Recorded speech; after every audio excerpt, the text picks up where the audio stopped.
Good afternoon, everyone. Thanks for joining. I'm Addy. I'm hosting today's webinar.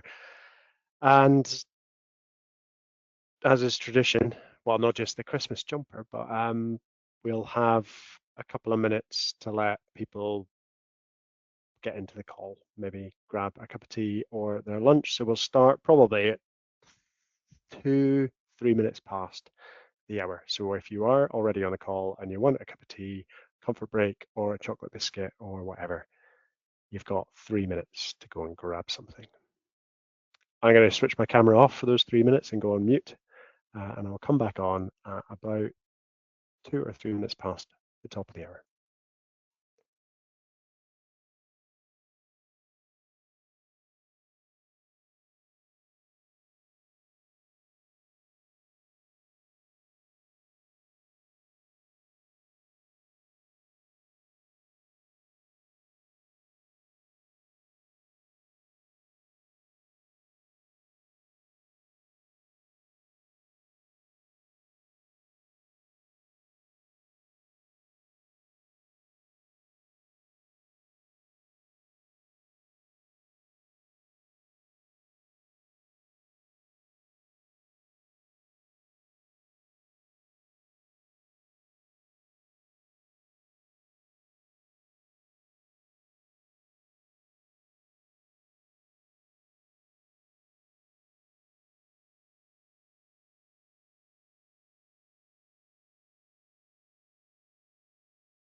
Hello, everyone that's joined since I was last on the screen.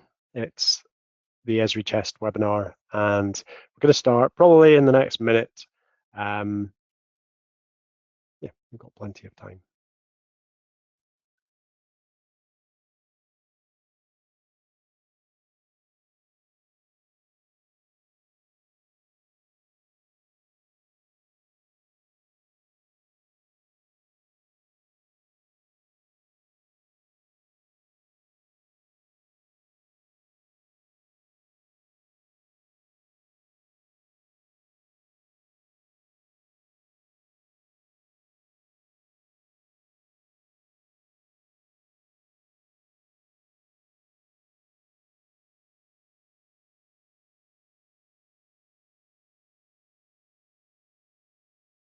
Right, well, I make it 12:33, so let's make a start. As I said, I am Addy. I'm going to be running this webinar for the next 45 minutes, 50 minutes, covering everything to do with the license renewal, which is looming large. So, I'll get the PowerPoint working again. There we go. The agenda, going to cover a few things: changes to the Chest Education Site license for the next agreement, what's new in GIS, continual professional development for lecturers, and I'm going to re-ask some questions about what you want from these webinars and meetings. And then there's plenty of time for questions. So on the questions front, your questions can be raised through Slido. Now you can go to www.slido.com and then enter the code hashtag Esri 1612. 1612 is today's date. Or you can scan that QR code on your phone and you can raise them there. It's just an easier way for us to manage them. And if there are any that need more details, sort of responses, we've got them captured. You can upvote people's questions there. So have a scan of the questions. If there's one that sounds like your question, give it a thumbs up, and we'll run through them at the end. The hashtag, if you don't get it, is on the bottom of every slide, actually in two places, because I didn't believe that the footer had actually worked, so I put it on manually, and then I checked it, and it was like, oh, you're there. It was hidden on one of them for some reason. I put something in the way. Anyway, but it's hashtag Esri1612. Right, the meat of it is the changes to the education site license for the next agreement. Whoa, who, what, and when? Well, who, it's going to affect higher education customers. I say that, most of you are, but we'd sometimes get some people from schools coming onto the education webinars for higher education. I would say that that information is also not entirely correct, because we have some museums and other little organizations sitting in the CHEST license, but it's the CHEST agreement that's being updated. So it's mainly affecting higher education customers. What? Well, I've actually just said that. It's the institutional agreements, the single site and multi-campuses where we've got licenses deployed on a site license or a departmental license. And the changes will come into effect on the 1st of August, because the current agreement expires on the 31st of July. The next agreement will run for 3 years. So we're talking 1st of August 26 to the 31st of August 2029. And that is, I said it last time, I struggle when I see that date. 2029 seems like some sort of Blade Runner film from when I was growing up, but lo and behold, we're there. And that's when the next agreement will end. Right. So I thought I would cover what's not in there. Whoa, I thought we were going to find out all the exciting things that are in there. Well, I'm covering this at the beginning to reiterate it, and it's quite important as a takeaway message. There will be no provision of ArcMap. We were told it would be disappearing in 2024, 1 year into the current agreement, and Esri kind of let it linger a bit longer in many customers' My Esri's account, and that's been useful for a couple of organizations.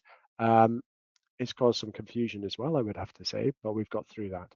But it won't be there in the next agreement.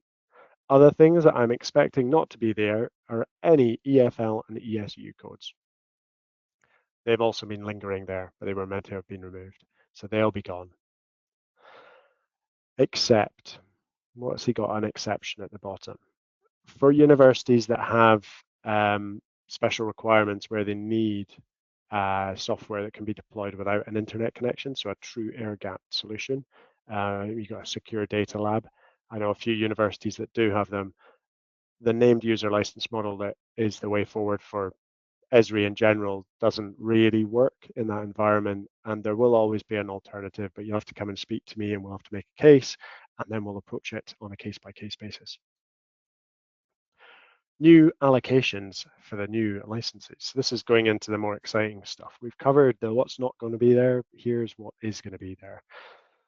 The structure of the licenses is largely the same. We're going to have a large, a medium, and a small, and those are going to be dictated to you by your JISC bands. And Anna from JISC has been looking at those bands, and there's been a little bit of shuffling around on JISC's side, moving some people up and down, but largely they've stayed the same. And we're going to use the same separators 1 and 2 on the large, 3 through to 5B on the medium, and then 6 through to 10 on small.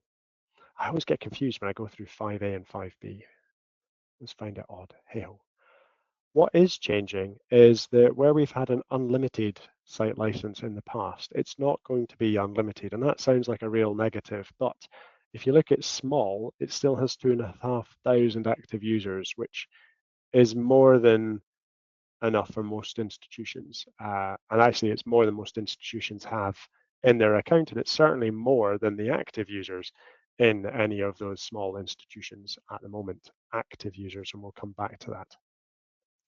But you're going to get viewer users, which haven't been in there in the previous agreement, and they're going to be unlimited, which means that you could actually share apps that students create on engagement projects or research projects to stakeholders who don't have access to ArcGIS Online without giving them, well, you're giving them a license, but they're a viewer license.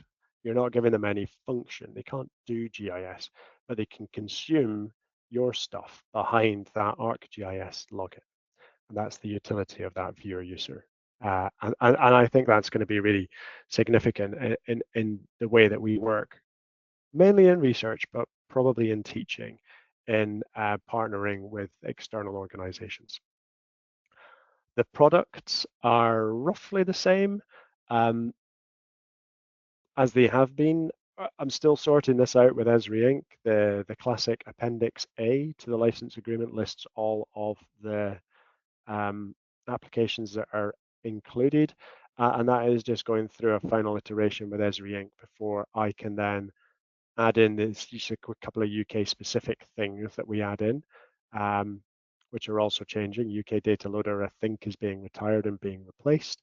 So we've got a couple of things that I need to put in for our UK and Ireland community once I get the final Appendix A from Esri Inc.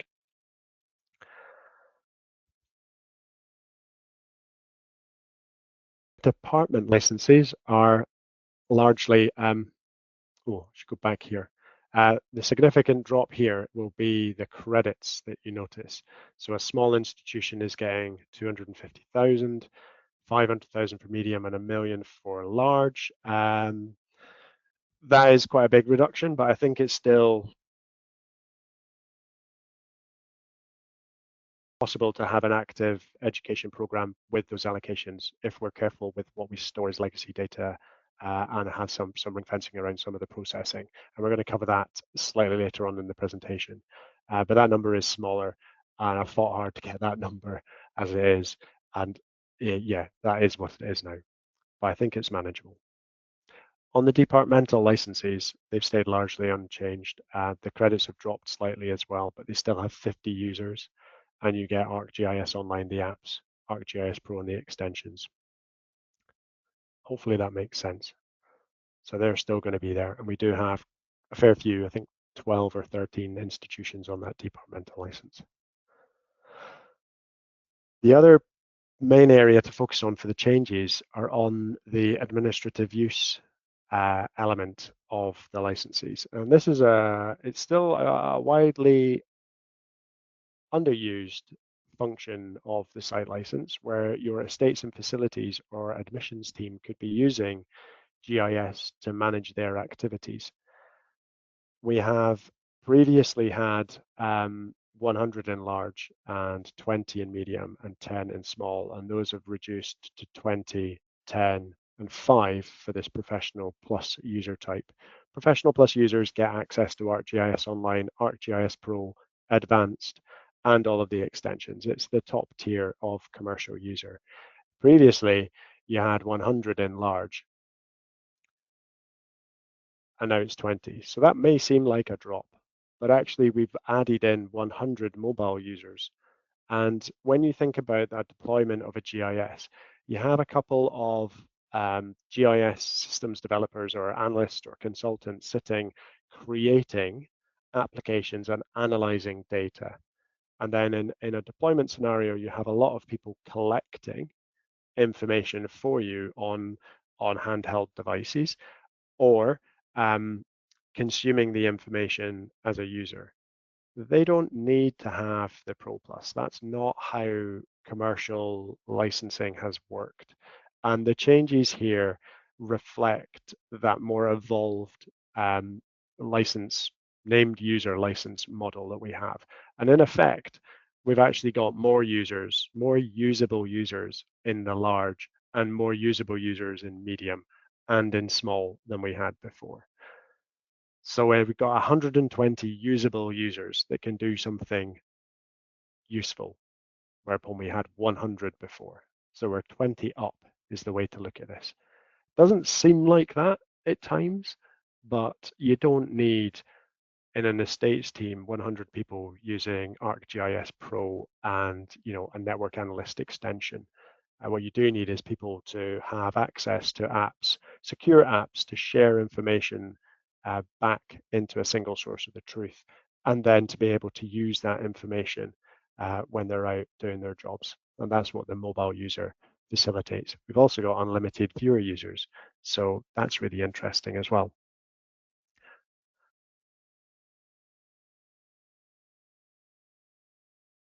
Implications and considerations. I'm going to take a little drink of water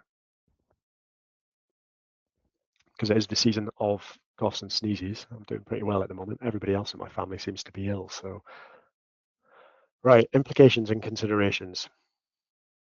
Less credits. Oh.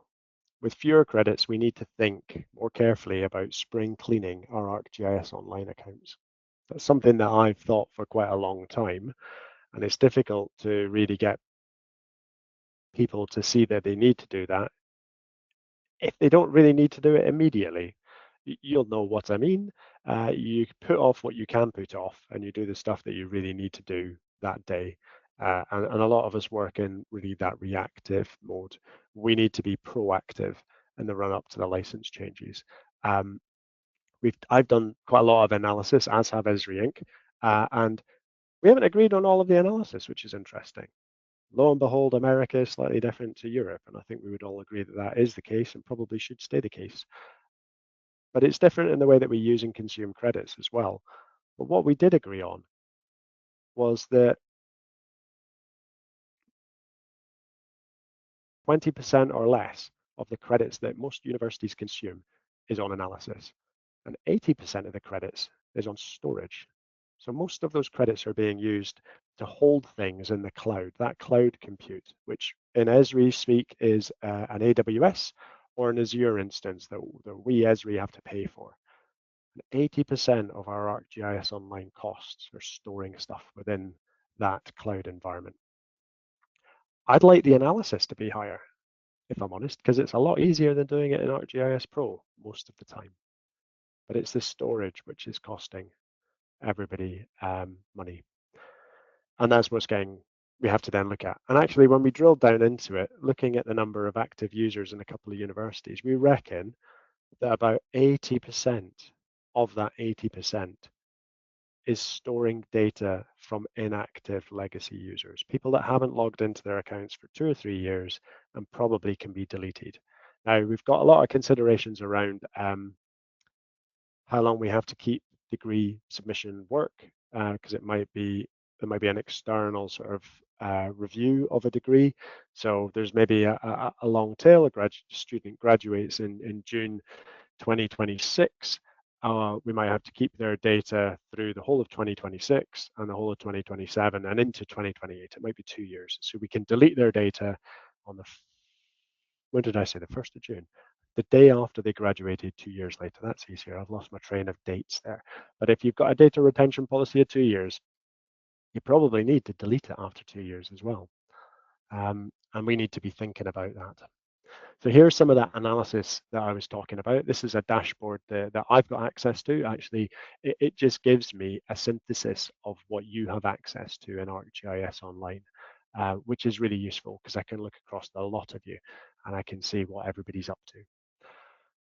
Can't actually see what you're up to, but I can see what's costing and where things are stored. And what you can see on this is a general uptick. So this is the credits consumed by month and by year. So in 2023, they were sitting at 28,000. And by 2025, they're at 59,000. They've done a bit of spring cleaning here though, haven't they? So that's positive. But generally they're doubled their storage. And if we continue doing that, it's gonna cost considerably more. So how much of this data could we get rid of? And actually, when you look down into it, I can get into these. These are the things that I'm doing because it's quite spotty. I'm trying to see where people are using the spatial analysis functions and what they're doing, which is quite interesting. Generally, because I think there's some stuff that's not being used, which is really interesting and could shortcut students to an answer. And that's really good in some environments. Other times you want to show you're working and you do it the longhand way so they understand the method. But there are some students in applied sciences that just want to do the analysis and get the answer as quickly as possible. It's not their main thing.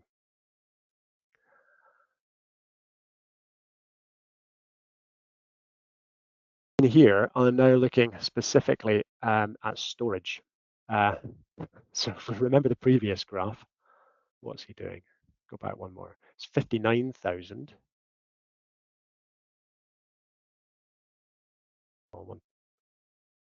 So out of the 59,000, this number right at the right-hand side, 56,000 credits are being used in storage. So in a month, they're spending about 3,000 credits on analysis, maybe a bit more, but most of it is on storage.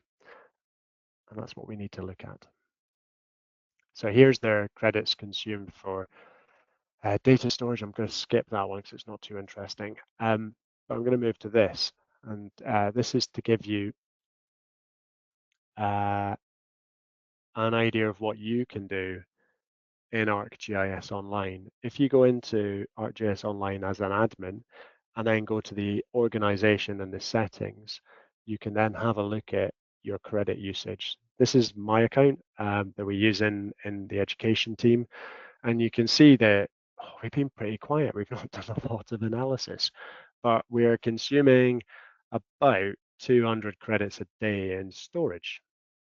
Somebody did some work here and they used about 200 credits of processing. So you get this nice simplistic view, and this is just set for, it's an American day. I hate these things. Just over, is that 2 weeks? That's a 2-week period. I've deciphered it. A 2-week period, this is what we got. And that's okay, it's pretty superficial. But you can drill in a bit more and you can go down, keep scrolling down the page, and you get to how those credits are being used. And when I clicked into feature storage, because that was the biggest in my little donut, it was the biggest section of that donut, I clicked into it and I got this nice overview, which shows me that I've got one data set over a gig and I've got a lot that are a bit smaller.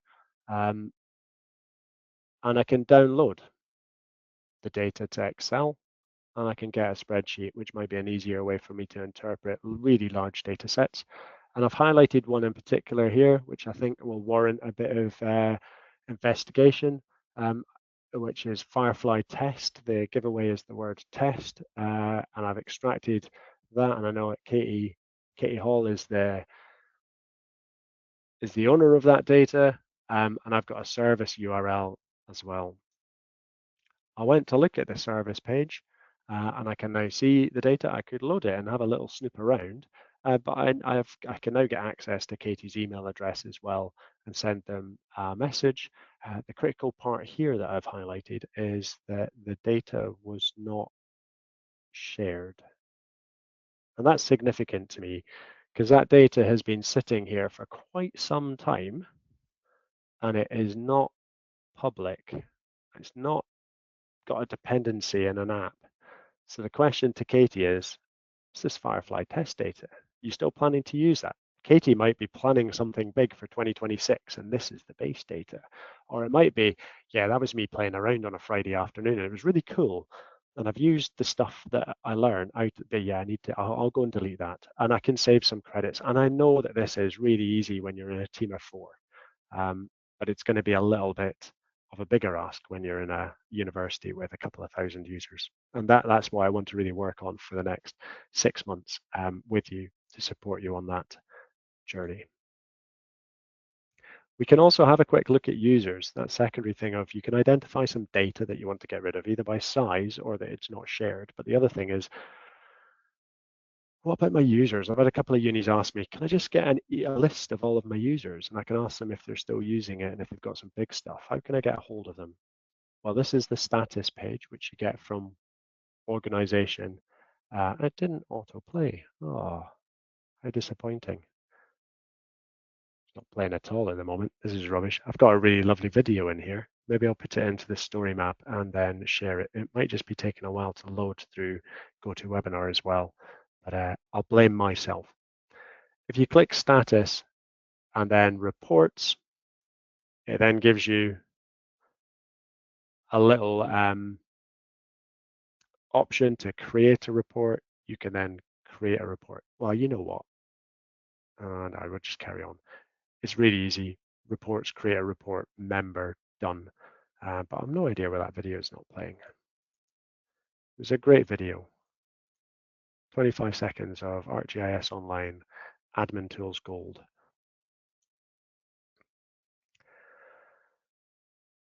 But that kind of brings me to that conclusion of that section where I think we've got a job to do in Esri to support you, the license managers, to bring that use of ArcGIS Online legacy users and their data down to an acceptable level and get workflows in place that you can manage sensibly without creating that needless admin burden. So I'd like it to be automated. I've been talking in the past about little prototype tools. I've come to the end of that journey now, but it's good because I kind of forced a hand on something else. And GeoJob does some really, really cool little tools. And I'm going to try and explore whether or not we can get some university workflows out of GeoJob to help us. That's my next few months, probably overshared on what my plan there is. But there's some really good reasons for not using scripts in my mind. You have to really understand them, and code needs to be updated, and that just won't happen. It just won't. You know it won't. I know it won't happen. It doesn't happen in my own little team, so it's not going to work in a bigger university where you've got much more pressure on your time, and ArcGIS is a tiny, tiny part of that. So we need a kind of plug and play, automate something, get an email out to you, which then says you've got these number of users that haven't logged in 2 years, and you've got this massive data set that's been published in the last 2 weeks. There are ways to create alerts monitoring your accounts, and that's what I'm going to really focus on for the next few months. Right, moving into the second bit of the section, the webinar is really talking about what's new, and one of the things that you may or may not know is that we have, I would say, a new newsletter. It's been going for quite a few months now, and it's been pretty well received by the wider industry. And it collates just loads of really interesting little articles and snippets. So these are really good to distribute around your GIS users in your university. And I would like to think that universities where they've got a strong stakeholder group within Geo, they want to create like a geospatial landing page, much like Southampton have and another couple of universities. And these are things to sort of put on there. Also, I'd like the students to sign up to them because if they know what's going on in the GIS world, they might find a company that they would like to work with in their career. So really interesting little articles, and it comes out every month. So Jenny, who's our support in marketing, is the one that comes and badgers us for interesting news stories, but it is really neat. You can also have a look at our webinars on the Esri UK website. We've got a host of technical webinars and industry webinars. Industry webinars can be really interesting for your user groups as well, because some of them tie into the sectors that the students are going to graduate and going to go and have a career in. And the technology ones, well, I mean, you can learn what's happened in the updates. So we actually have a quarterly update webinar as well, which goes through all of the updates. But just on the screen, you can see there's stuff on 3D indoor mapping. There's stuff on our AI assistants, etc. So they're really interesting little snippets that you can get out to your community or just learn yourself. The ArcGIS blogs as well are underused and full of information. My only criticism is that the frequency of publishing is just, it's like a tsunami hitting you, that you see an interesting article and by the time you go back to it when you've got time 2 days later, it's moved down the list so far and there's another one that you want to read or you just can't find it, it's dropped off onto page 2. But there's so much information there. Where you have, I suppose I am interested in everything, I've got to be, so I'm trying to get a broad overview, but if you're interested in spatial statistics, then you join that sub channel and try and get an alert when a new article comes out with that tag. So go and have a look at them. They're fantastic. some examples of how fantastic they are. And this was me just grabbing stuff on one topic, which was controlling and managing better pop-ups in web maps, which is a bugbear of mine. You see a beautiful map, you click on something, and you get a horrific looking pop-up full of complicated information. And that one thing that you need to find is buried in there somewhere. This little series is really interesting because it takes you from an easy sort of like the essentials blog, and it exits on, almost it's writing bits of arcade code to really customize those pop-ups to make them pretty fantastic. And actually, I would call out Byrne, who has written these. Uh, he's very good at writing interesting um, blogs, which make you feel clever because you succeed in following his steps, and you get something that is better than you would have achieved without Byrne guiding you through it. So they're fantastic as well. And here's some more as well. So these are um, getting even more technical in some bits, but also interesting. We've got blogs on things like accessibility, uh, so making maps which are designed for the colorblind, and Overture, which is a plugin which you can then get different maps into your base maps and do stuff with data. So it's endless. We also have a host of new data that gets published into the Living Atlas. This is just a small selection, stuff coming from different agencies on radon layers. The world LiDAR layer has been updated, and there's more data from the UK that's been fed into that. So you get really good quality data just in the base maps from Esri. And the Sentinel Explorer is a new app that's come out, which is fantastic, and it allows you to compare images from around the world from the Sentinel satellites and look at land cover change. Pretty phenomenal. When you sit and look at it, if you do know anything about remote sensing, what you would have to do longhand to get the answer that you can get in, 2 minutes on the screen is like significant. And I think as an interest tool, it's, you know, yeah, it's just there. But for educators, it's a way to get students involved in seeing the big picture quite quickly and doing things that would have been out of reach for them quite quickly. The question is that enough for their journey, or do they want to find out how that worked? Show me how it worked. I want to be able to do it. And I think that's what you need to do. You pique their interest with something off the shelf, and then you sort of lead them into the working of it, and they can get off that journey at any point, and they'll have some skills that they can take forward in their studies and beyond. I almost got all the way through without talking about AI, but if you've got a slide in on AI, you aren't going to dodge it. AI is obviously in ArcGIS already. It's really in two flavors. One is in geoprocessing, where we're leveraging like deep learning models, etc. And I think that's hugely exciting what we can do, both with cloud data, cloud compute, and these pre-trained models. We can tackle bigger problems. Almost as significant, if not more, for some people is the assistance.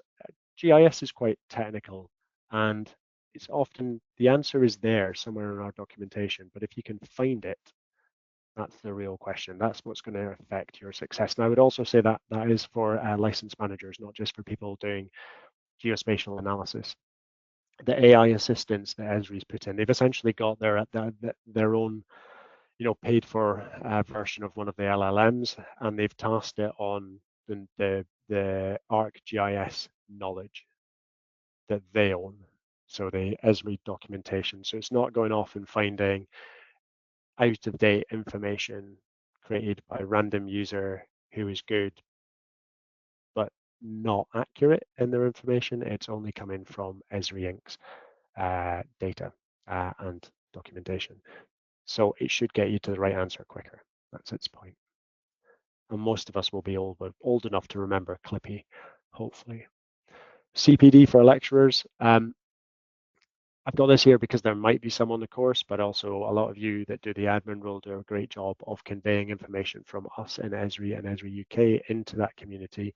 We've been experimenting with running training for university lecturers. We've done it for school teachers and trainee teachers, but we had some requests from university lecturers saying that they felt that they'd fallen behind on the technology curve.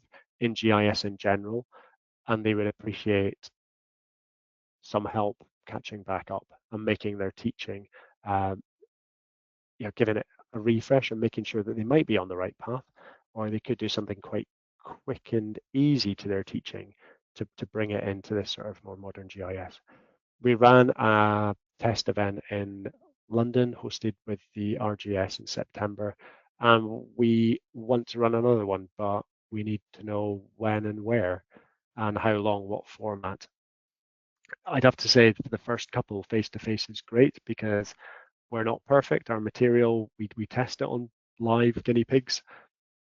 And when it's really, really bulletproof, we can then send it out to the wider community in a one-to-many. It's actually already out there and people are using it, but we will be updating it from feedback. So you'll get a QR code that you can circulate around where people can register their interest for that CPD training.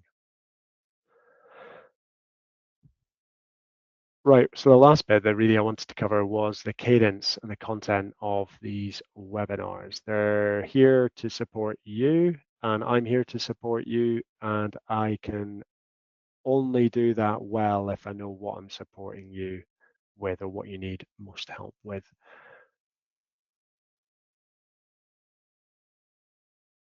And I'll forward around another form. I've only had 3 responses from the previous webinar, so I'd like some feedback. I mean, what works? Do we want a face-to-face at some point with the licensing changes? Is that useful? Are budgets in universities so tight that face-to-face is not going to work unless we happen to be where you are? And this is the best format because you can brown bag it at lunchtime and come along, and that's the best place to get the information, and then just follow up emails. If that works, we'll do that.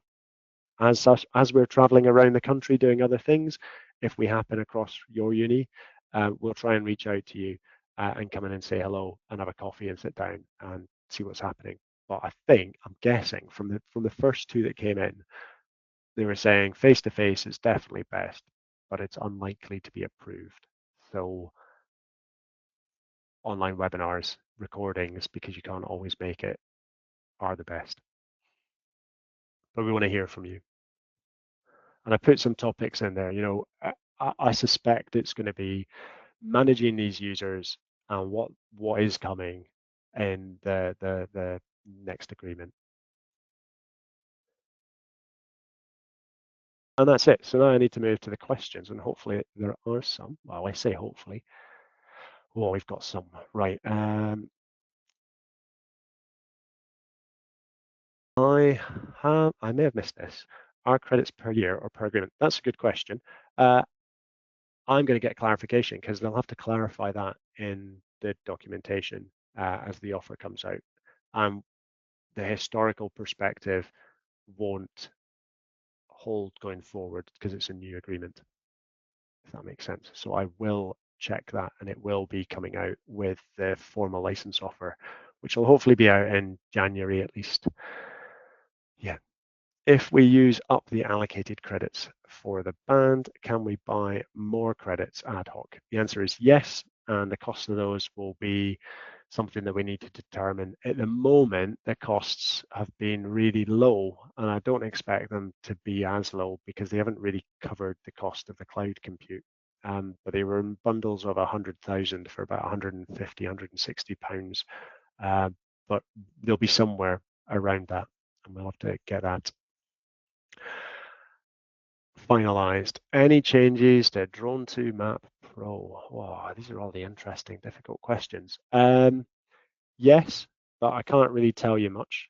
There's a new version of Arc Drone 2 Map coming out, and I believe that they're going to get rid of a standard and an advanced version and come back to one. And it'll just be Drone 2 Map stuff. And at that point, that's when the education community in Esri will be pushing to have that included in the site license. And we're getting positive noises, but nothing's been decided as yet. I think they're waiting for a firm date on which quarter the new version of Drone to Map will be released, and then that will put a timeline in place. But I've got my fingers crossed because I think it would be great to have it in there. When might GeoJob be available? You can use it right now, but you can only use the free tools. It gives you quite a lot of functionality, but there will be some bits, some tools that are missing, and you can not stitch together multiple tools in a workflow. So when I've done my testing, I could find all of my users that hadn't logged in. What? Yeah, I could find all of my users and delete them if I wanted, but I couldn't find my users and their data that was private and delete it. I couldn't do that. So I couldn't stitch like a find user with a find item and delete item and remove the delete protection. Couldn't stitch that, so I had to run them individually. Uh, so it was okay. I just needed to know which way to do it. With a workflow, it's kind of set the workflow up and then it'll run against those rules. So there's a lot less chance of user error because if you get it right the first time, then it'll run right in subsequent iterations. And that's what I want to really get to. But at the moment, that is a charged service from GeoJob. And we have to get together the education Esri community and try and get a chat with them and see if we can get a good deal into the education site licenses for that. Face-to-face would be great. Make a day of it, discussions and expertise. Yep. And if we get enough people saying yes, then we will do it. And then we'll work out how we can include those people that don't get permission to travel. Will the current credit costs stay the same? Feature 2.4 credits per. Yeah, I haven't heard anything about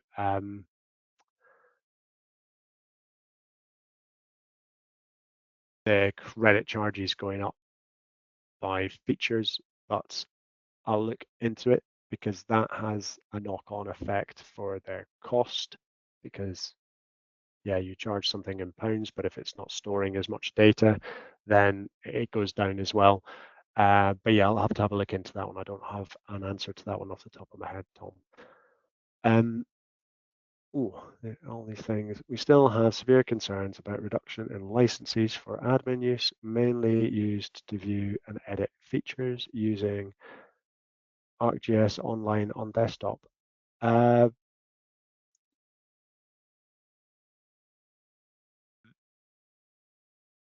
if you've got, yeah, I'm not too sure. I mean, you can with that field user, you might be able to. The users might still be able to edit features. They won't be able to create um, applications, but they should be able to edit features. So I don't think that will be an issue, Sarah, because you'll have 20 more than you previously had, and you'll still be able to buy more users if you need to on both the mobile and on the um, professional plus user types. But I may have missed something in what you want to do, so we can have a chat about that. The other question that was here is any indication on price yet? We're submitting budgets very soon. No, it's a difficult one. I've got to get some approval from Esri Inc. and from JISC and from the steering committee before there's any decision on prices, but it won't be any more than 15%, and I doubt it'll be any less than 9%, and it'll be somewhere between there. I think last time it was 11.25% that it went up. It took quite a while to get to that figure. Hopefully we'll get to a figure a bit of a faster time this time. And Anna and I will be working on that. We were both frustrated that everything took ages to get through, but we were dealing with lawyers, so it just took a while. But we'll try and get there as quickly as possible. So no firm indication on the pricing, but an indicative range, and you can do the math on your band, your current price, and make a optimistic and pessimistic bounding of 9 as your optimistic and pessimistic is 15. And it'll be in there somewhere, I would reckon. Or you could just say 15 is your worst case scenario, and anything less than that is better. What I would say is what are your procurement limits? We've had one situation where a university upgraded from medium to large because they wanted more users. And that's an option for you as well. Um, but it took them over. They had a £10,000 procurement limit, and after that, it had to go to an open tender. And our large site license at the moment is about £10,260. And I think they wanted something else added in as well, so it added it up quite quick. Uh, but yeah, you then go into a competitive tender where you can't buy it from anywhere else, and it's just awkward. So knowing these things in advance is good and useful for us and for you. There might be additional hoops that we all have to jump through.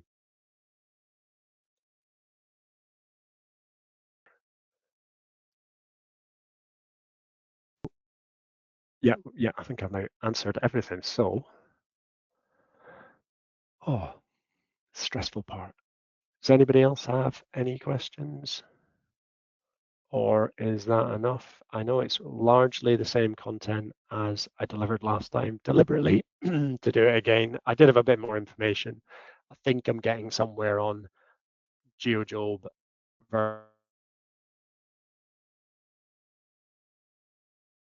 and we now have almost the Appendix A set from the States, which needs to be smashed together with any UK products that we can get in there.